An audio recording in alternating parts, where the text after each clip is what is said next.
In the late 90s, the Jordanian military got its hands on around 400 modern Challenger 1 main battle tanks. This meant the 300 Centurion tanks it had were decommissioned as they were no longer needed.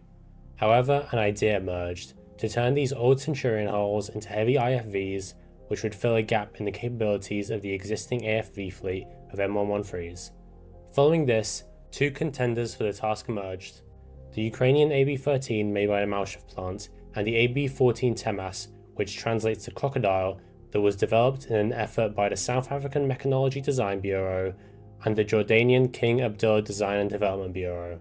For the Ukrainian option, the driver was shifted to the right and the engine was kept in the rear to save costs, but was replaced by a 5 TDF engine so the compartment could be made low profile.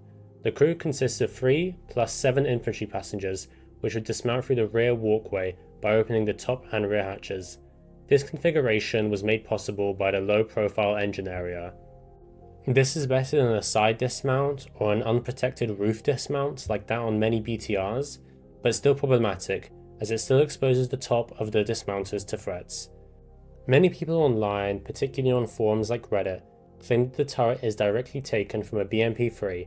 However, Ukraine didn't have any BMP-3s, and no source states it's a BMP-3 turret, only that it is very similar in construction. The turret has a 30mm cannon and a 7.62 coaxial machine gun, with smoke launchers and the possibility to mount a grenade launcher or an ATGM. While it's likely not a BMP-3 turret, it probably has similar protection. The hull armor also remains the same. The plate you can see here was already equipped on the Tariq upgrades of Jordanian Centurions, so unfortunately it is not additional ERA or composite armor. Firing ports were also added for the passengers inside, and due to the engine upgrade, the 31-ton vehicle would have a horsepower per ton ratio of 22.5, which is on the lower end of MBTs but is still acceptable.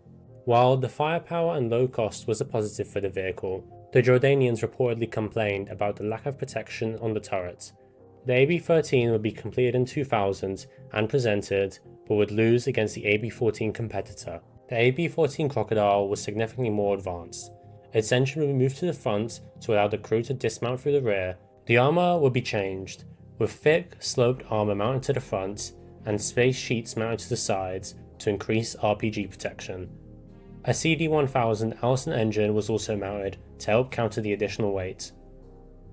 The crew would consist of 2 and 10 infantry passengers, which had access to a very large and spacious crew compartment, which is roughly the same size as a king-size mattress stretched by 50% in length. Another improvement is the remote weapon system, fitted with a 20mm M621 cannon, a coax MG, and a quad-pod ZT-35 ATGM module. It also had some advanced electronics, such as a fire control system with access to thermals, a laser warning system hooked up to smoke grenades, and while the passengers had no firing ports, they did have 4 television observation ports. While this vehicle did win the competition due to its increased protection and firepower, no efforts have been made to put it into mass production, probably due to its high costs and the inexperience of the Jordanian industry.